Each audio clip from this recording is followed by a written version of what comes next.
Hola, buenas tardes, queridos hermanos. ¿Cómo están todos ustedes? Me imagino que estamos bien y esperando un nuevo mensaje. Bueno, como usted me conoce, mi nombre es la hermana Elena y estamos aquí en Viña del Mar, Chile, y transmitiendo este mensaje por el canal MIEG, Ministerio Internacional Edificando en Gracia. Como usted lo puede ver allí, hemos colocado bastantes mensajes donde usted lo puede allí buscar por el canal YouTube y también por la plataforma de Facebook.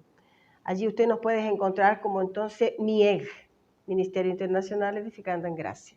Bueno, tenemos un mensaje aquí que lleva por título ¿El monte será dividido? Ese es el título que le colocamos entonces a este tema. Y es un tema interesante porque en un tiempo pasado, cuando no conocíamos la escatología consumada, creíamos todo literal. Entonces también nos imaginábamos de que este monte, como él dice allí, el monte sería dividido. Imaginábamos que en Jerusalén sería dividido el monte de los olivos o de las oliveras. Allí pensábamos que se dividía este monte, pero ahora con la revelación a través de la escatología consumada y el preterismo que nos interpreta la Biblia tal cual ella es y en sus tiempos y también con la parte geográfica, todo esto lo hemos ido aprendiendo cada día que vamos a estudiar y a examinar la palabra de Dios. Así que bueno, vamos a comenzar por el libro de Zacarías, que ya este profeta habla sobre la venida del Señor en el año 70 en Jerusalén, cuando vendría por sobre las nubes.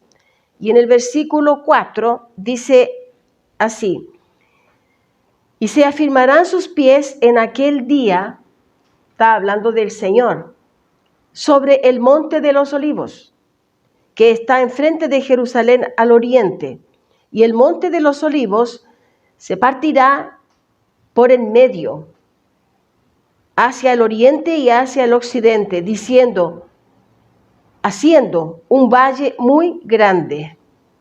Entonces vemos aquí que esta parte de la escritura, en una ocasión una persona me dijo, aquí dice que el monte de los olivos va a ser dividido en dos. Y bueno, entonces no teníamos la revelación.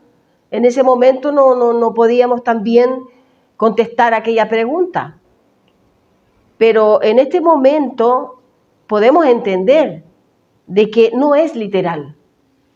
Así que en ese tiempo nosotros recibíamos todo literal. Y eso fue el gran error que tuvimos al pensar que todo era de esa forma. Y no es así. Es un lenguaje apocalíptico y es un lenguaje simbólico, como ya lo hemos dicho muchas veces, con el que tenemos que hoy estudiar el libro principalmente de Apocalipsis, porque allí tiene muchas simbologías, muchas. En un 90% del libro es simbólico. Entonces necesitamos la revelación, necesitamos la interpretación para poder llegar a un contexto seguro. Así que aquí hay otra palabra en Miqueas, en el libro de Miqueas, capítulo 1, versículos 3 y 4. Y dice así: y se derretirán los montes debajo de él, y los valles se hendirán como la cera delante del fuego, como las aguas que corren por un precipicio. Versículo 3 y 4. También no es literal. Estoy llevando solamente estas pequeñas porciones de la palabra, pequeños versículos de diferentes libros, para que usted vea que todo esto lo veíamos en un tiempo de manera literal. Tenemos otra referencia también en el libro de Éxodo. Vamos a ver primero el libro de Génesis. En el libro de Génesis, capítulo 11, vamos a ver aquí también hay una referencia sobre Génesis 11 de 4, 5 y el versículo 7. Vamos a ver el versículo 4. Y dijeron, vamos, edifiquemos una ciudad y una torre, cuya cúspide llegue al cielo, y hagamos un nombre, por si fuéramos esparcidos sobre la faz de toda la tierra. Y descendió Jehová para ver la ciudad y la torre que edificaban los hijos de los hombres. Versículo 7. Ahora pues descendamos y confundamos allí su lengua, para que ninguno entienda el habla de su compañero. Entonces aquí vemos también algo literal. Aquí vemos que dice que bajemos, descendamos. El Señor está hablando, pero el Señor no vino, no bajó, no descendió. Y esto es lo que está hablando aquí, es todo lo que sucedió en la Torre de Babel, que usted conoce. Allí había un grupo que sí, en su compañerismo y en su equipo, ellos estaban consolidados y ellos hacían todo muy bien, porque había equipo. Pero todo lo que ellos estaban haciendo estaba mal, porque ellos estaban construyendo una torre que querían llegar al cielo. Entonces cuando esto lo ve el propio Dios, Él dice, descendamos, para que confundamos. Y allí el Señor vio que estaban edificando los hijos de esa torre, que al final una torre era algo que con certeza eso los iba a llevar a una frustración muy grande. Pero ve usted, aquí esto también no es literal. El que haya bajado, el Señor, el que haya venido, cuando Él dice, porque el pueblo solo tiene un lenguaje, entonces, y han comenzado una obra, y nada les hará desistir. Entonces Él dice, bajemos. Allí usted puede encontrar esto, entonces en Génesis 11, versículos 4, 5 y el 7, que fue el que estábamos leyendo, y entendemos que no, el Señor no descendió, el Señor no bajó. Todo esto es simbólico. ¿Ya? ¿Por qué? Porque Él ejecuta su juicio de una manera espiritual, porque Él es espíritu, Dios es espíritu. Y usted va a encontrar eso en Juan 4, versículo 24. Usted lo puede anotar allí, donde dice que el Señor es espíritu, Dios es espíritu. Entonces, vemos en esta porción de la palabra, como Dios es espíritu, ejecuta todo espiritualmente, así también fue en el año 70. En el año 70 también el Señor vino por sobre las nubes, que eso era simbólico, porque Él es espíritu, porque ya nadie más ve a Dios, nadie más lo podrá ver, nunca más lo podrá ver a Dios en su manifestación, porque cuando Él estuvo en la manifestación de carne, vimos a Dios como en carne, que se llamó Jesús de Nazaret. ¿Eh?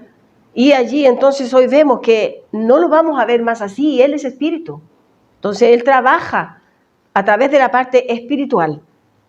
Otra referencia de esto encontramos en Éxodo 3, vamos un poquito más adelante, en el Éxodo 3 y el versículo 7 y 8, dice, dijo luego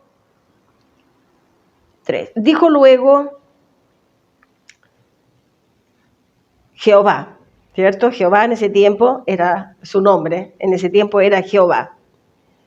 Bueno, yo también estaba conversando hoy con una persona, un joven que se interesa mucho por lo de Dios, y estábamos llegando al tema de que el Señor tiene varios nombres, tuvo varios nombres, se hizo llamar por varios nombres.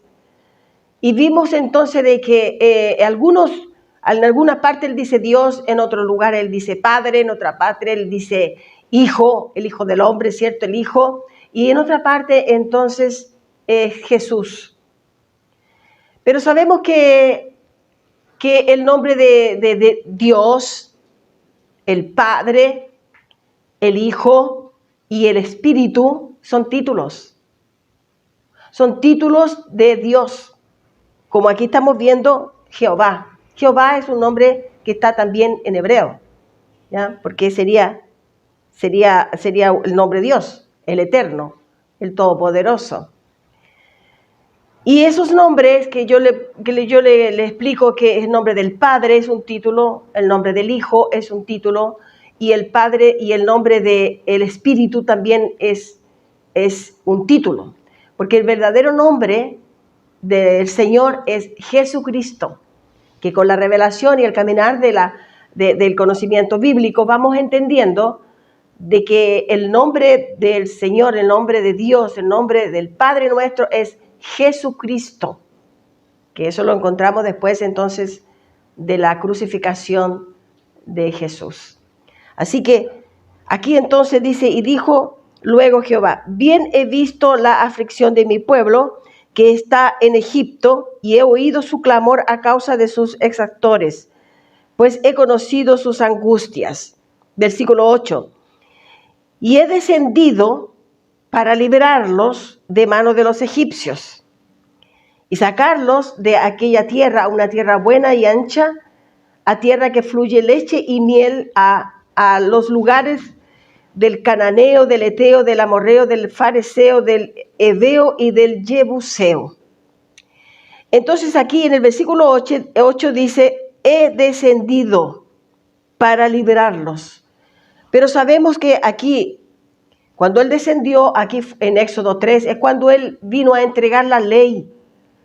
Allí entonces a Moisés en el monte Sinaí, o el monte Sinaí, o el monte Horebe. Allí estaba entonces Moisés recibiendo la ley, los mandamientos, esos 613 mandamientos que nadie pudo cumplir.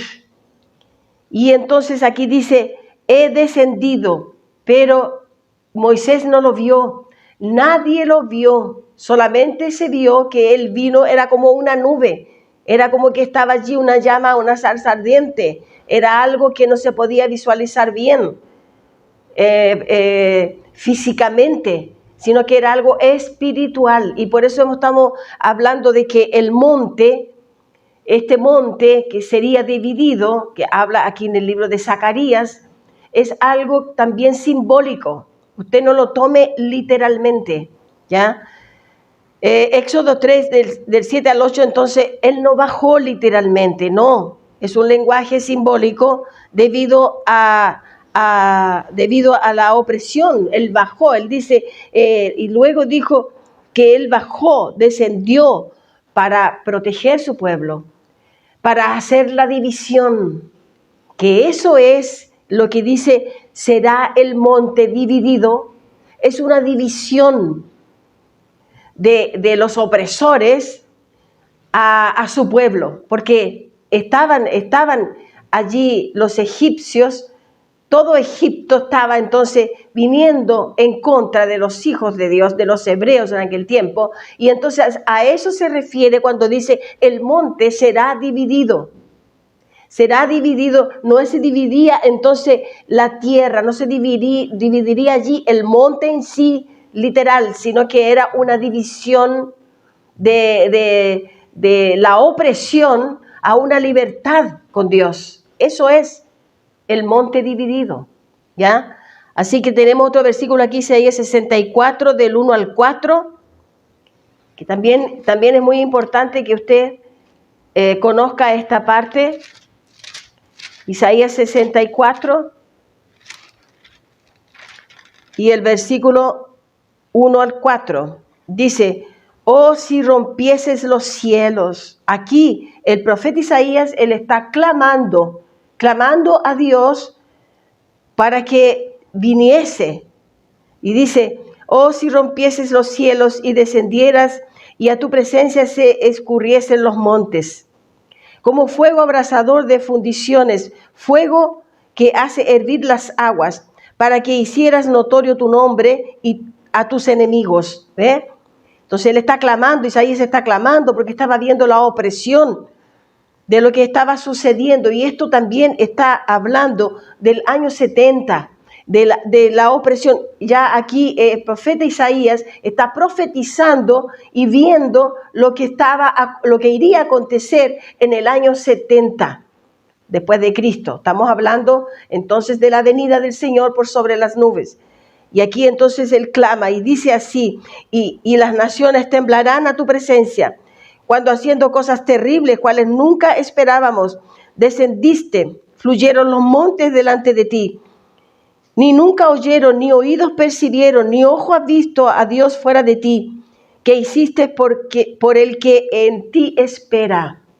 Entonces aquí Él clama y Él ya da a conocer a este Dios maravilloso, que no hay otro Dios fuera de Él, y que hiciera algo por aquel que en Él espera. Y Él está hablando aquí entonces de este juicio que vendría por sobre el pueblo de Jerusalén, sobre los judíos de aquel tiempo, sobre aquellos que no lo recibieron, no lo aceptaron.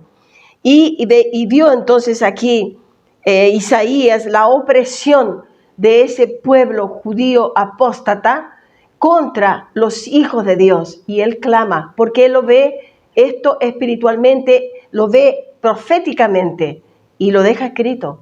Entonces vemos que todo conlleva al año 70 en la venida del Señor por sobre las nubes. Ahí vimos entonces Isaías 64, del 1 al 4, cuando el profeta Isaías está clamando por justicia, por juicio, y clama para traer libertación a su pueblo.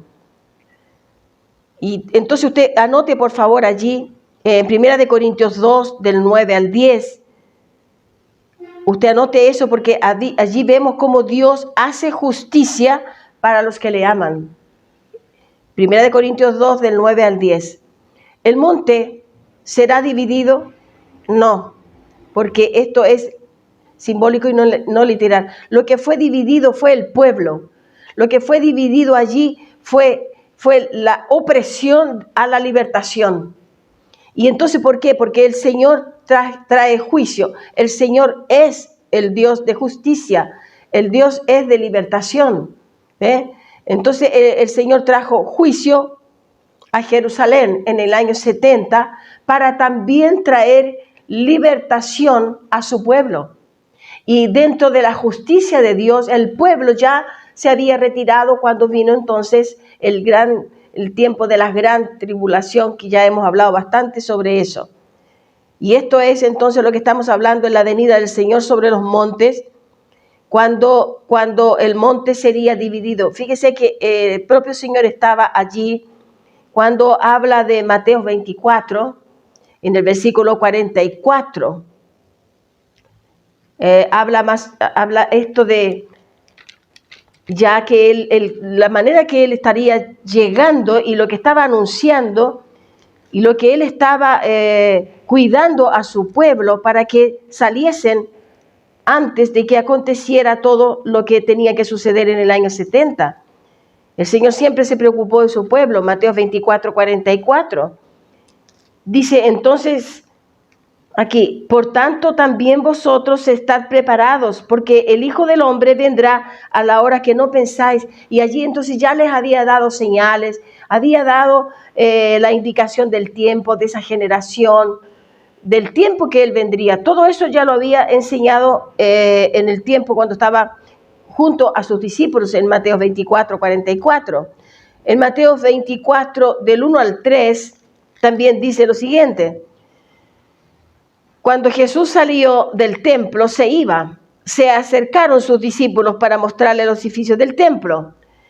Y respondiendo él les dijo, ¿ves todo esto? De cierto os digo que no quedará aquí piedra sobre piedra que no sea derribada. Y estando él sentado en el monte de los olivos, vea usted que él estaba sentado en el monte de los olivos. Los discípulos se le acercaron aparte diciendo, dinos, ¿cuándo serán estas cosas? ¿Y qué señal habrá de tu venida y del fin del siglo? En ningún momento el Señor Jesús aquí habla que el monte será dividido. Inclusive Él está sentado sobre el monte de los olivos. ¿Ve? Porque eso es lo que Él habló en Zacarías 14:4. Entonces fue literal, no, fue simbólico. Fue un lenguaje figurado, como todos los profetas tenían ese lenguaje, lo entendían los hebreos, entendían ese lenguaje de aquella época, pero eso se fue perdiendo y fuimos entrando en lo literal.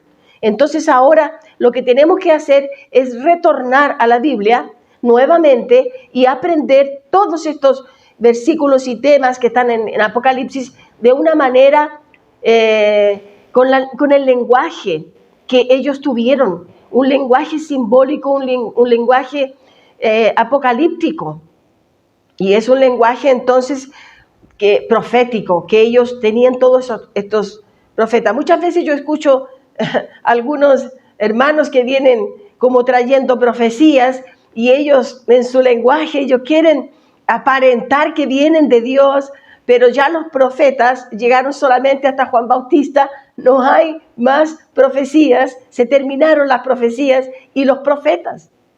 Entonces, no se deje engañar. Yo también lo creía de esa manera, pero ahora vemos que es solamente querer aparentar algo que no es.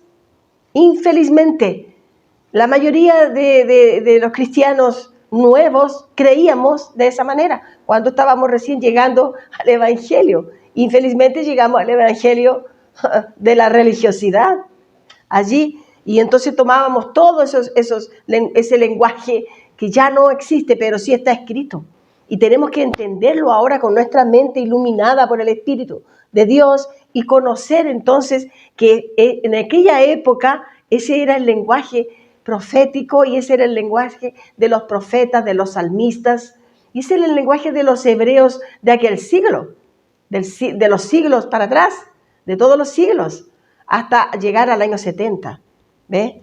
Así que aquí tenemos entonces Isaías también hablando y pidiendo justicia, pidiendo a Dios entonces esa libertación para su pueblo.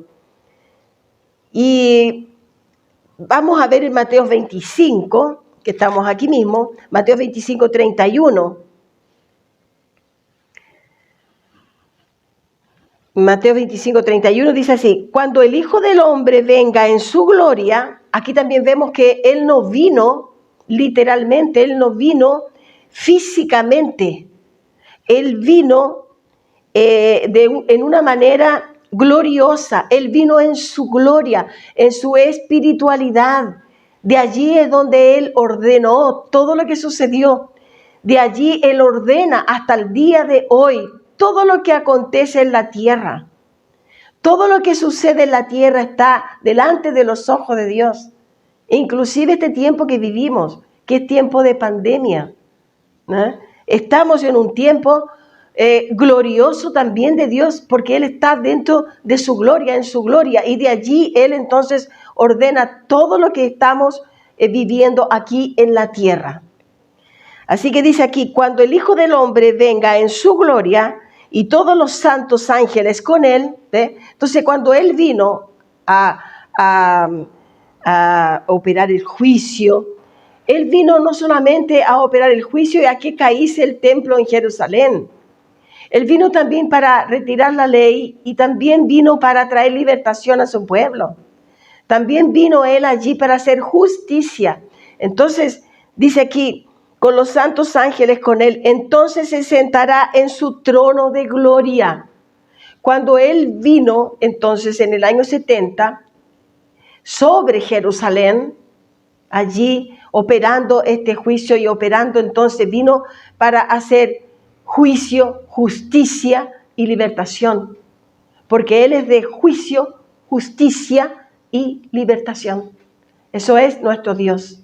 Y allí entonces vimos que dice: se sentará en su trono, porque de allí en adelante comienza entonces a reinar Jesucristo. Allí comienza, Él es el Rey de reyes y Señor de señores, porque se sentó en su trono. De allí en adelante nosotros vivimos el reino de Dios en la tierra, en ese reino en donde hoy nosotros estamos, que usted no lo ve físicamente, porque estamos hablando que esto es espiritual. ¿Ya? Esto es espiritual. El reino de Dios es espiritual. Usted lo siente en su vida. Usted siente en su vida la paz, la justicia Y también ha conocido el juicio de Dios, porque Dios también hace justicia por usted. ¿Ve? Entonces ese es el reino de Dios. Lo que tenemos en nuestra mente y que entendemos que vivimos dentro de este reino es la alegría que tenemos de saber que hay un Dios que cela por los suyos, que cela por quien le ama, quien cela por quien le da atención. Así que dice, se sentará en su trono. Y en Mateo 16, aquí mismo, en Mateo 16, ya estamos terminando este mensaje, en Mateo 16, 27 y 28, dice lo siguiente, de 27 y 28, porque el Hijo del Hombre vendrá en la gloria de su Padre, con sus ángeles, y entonces pagará a cada uno conforme sus obras, porque es un Dios justo. De cierto os digo que hay algunos de los que están aquí que no gustarán la muerte hasta que hayan visto al Hijo del Hombre viniendo en su reino. Ahora yo le pregunto a usted, ¿será que aquellos que quedaron, como por ejemplo el apóstol Juan, será que todos aquellos que salieron de Jerusalén, advertidos por el Señor, para no quedarse en aquel lugar en el tiempo de la gran tribulación, ellos salieron de ese lugar? ¿Será que todos ellos lo vieron? ¿Literalmente lo vieron físicamente? No. Vieron lo que Él ejecutó, pero no lo vieron venir sobre las nubes, ni tampoco vinieron viendo cómo Él aplicó el juicio, sino que Él lo aplicó todo espiritualmente. Y allí entonces, en la palabra que vimos de Zacarías 14:4, donde dice que dividiría el monte en aquel tiempo, en el año 70, en aquel día, en aquella hora, Él dividió entonces los opresores de su pueblo. Esa es la división que tenemos acá, el tema del mensaje, el título que le colocamos, el monte será dividido. Así que con esto nosotros entonces nos despedimos y le damos muchas gracias a usted y le damos gracias primeramente a Dios, que cada día nos enseña, que cada día nos esclarece su palabra y podemos avanzar en el conocimiento de la gracia de Dios. También le damos gracias a usted porque hemos recibido muy buenos comentarios y también le pedimos que se suscriba, si así usted lo desea. Y también usted marque allí la campanita y ponga así me gusta. Todo eso nos ayuda. Comente ya allí en el mensaje, haga su comentario, su buen comentario si es posible. Y envíe también por sus redes, por sus canales, envíe entonces estos mensajes para que muchos lo conozcan, porque hay mucha gente que pisa la tierra y que habla español, que podrá entender lo que usted le está enviando. Y es muy necesario estos mensajes para el conocimiento de la gracia de Dios. Gracia y paz.